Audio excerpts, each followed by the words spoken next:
Namaste and welcome to my tutorial for Tadasana, also known as mountain pose.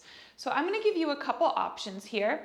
First of all, we will need a block, and if you don't have a block, you can use a towel that is rolled up, kind of like this, or a blanket, but you want to make it small and compact just so you can hold it between the legs. So traditional Tadasana. Let's go ahead and come to a standing position. Bring the feet about a hip width distance apart, so you could do a foot. You could do two fists as well. And there can be a tendency here to lock out the knees. So I'm going to go ahead with the physical cues. Go ahead and keep a soft micro bend in the knees. And there can be a tendency here to sway the back to anterior pelvic tilt, but go ahead and actually tuck the pelvis under slightly. So it's like neutral, not quite posterior, but neutral, and begin to activate the transverse abdominal core here. So you're pulling the core towards the spine, and the way that we can do that naturally is when we tuck the pelvis, this naturally engages. Some people teach Tadasana with the arms out to the side, palms facing forward. I personally don't.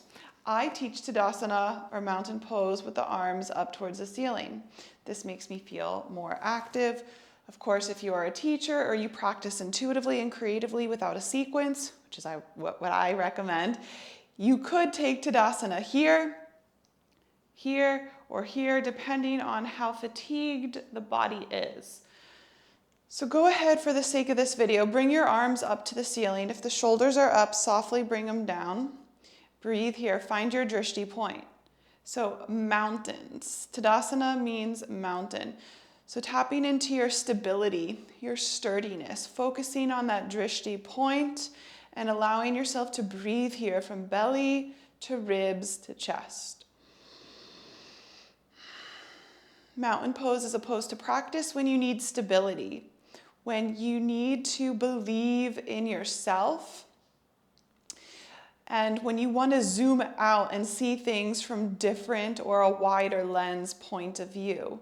So mountainous, earth, grounded. When you're on top of a mountain, you can see the entire city or multiple cities. So you're able to see things from a different and wider point of view. So that's the archetype here of the mountain, being able to withstand storms, 4 seasons, whatever comes in each season of your life, seasons of your relationships, feeling the body work here. And stability comes from the core, your core beliefs. Are you stable in your core beliefs? Do you sway? Do you know who you are? If you're like, I'm not so sure, mountain pose is a pose for you to add into your practice. And as the shoulders and arms start to get tired on the exhale, you can lower your hands down by your side, perhaps bring the palms forward, rolling the shoulders back, still keeping that core engagement and that slightly posterior neutral tilt in the pelvis. Breathe from belly to ribs into your heart space. 3 more breaths. You can even activate the quads a little bit here without locking out the joints.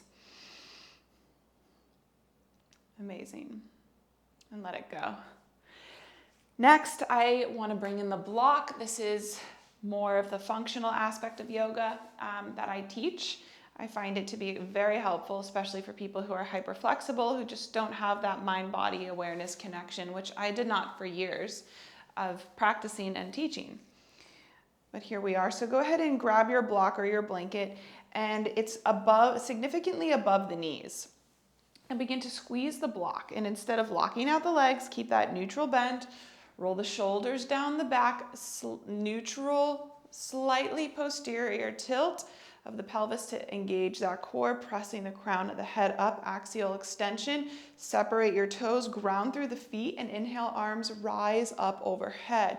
Find your drishti point, your focus point, as you squeeze the block here and further engage your awareness into the legs, into your stability, into how you withstand, again, the storms of your life, the storms of society, the storms of the ever-evolving self. macro and microcosm, the ever-evolving world, but know who you are. Our legs do so much for us. It's how we step into life, how we stand back and witness what is going on, to perhaps develop a discernment, to develop an opinion, to develop our feelings. You can even bring the hands together to the heart here, another variation of mountain pose.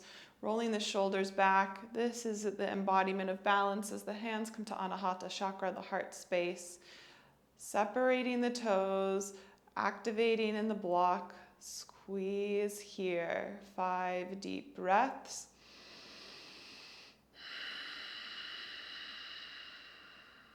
Know who you are.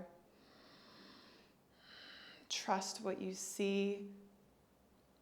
And if you're not so sure, be willing to question things and take the veil of ignorance off avidya, the first klesha obstacle in Patanjali's Yoga Sutras.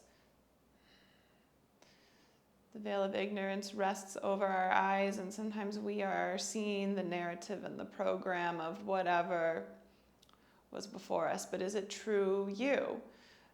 Mountain pose Tadasana allows us to embody the bigger picture, seeing all the different points of view. And so we can decide which one resonates with our core inner values, our inner stability and sturdiness. On the inhale, let's float the arms up overhead. On the exhale, lower the hands down by your side. Go ahead and release the block. And that's all for today. I'm Alexandra Pachter, an integrative and functional yoga therapist, and these tutorials are for you to feel more connected to the archetypes that yoga poses represent. So it's not just the anatomy, it's not just we're in this pose, what's next? It's what are we really embodying here? So let me know how you liked this, and I'll see you for the next one. Namaste.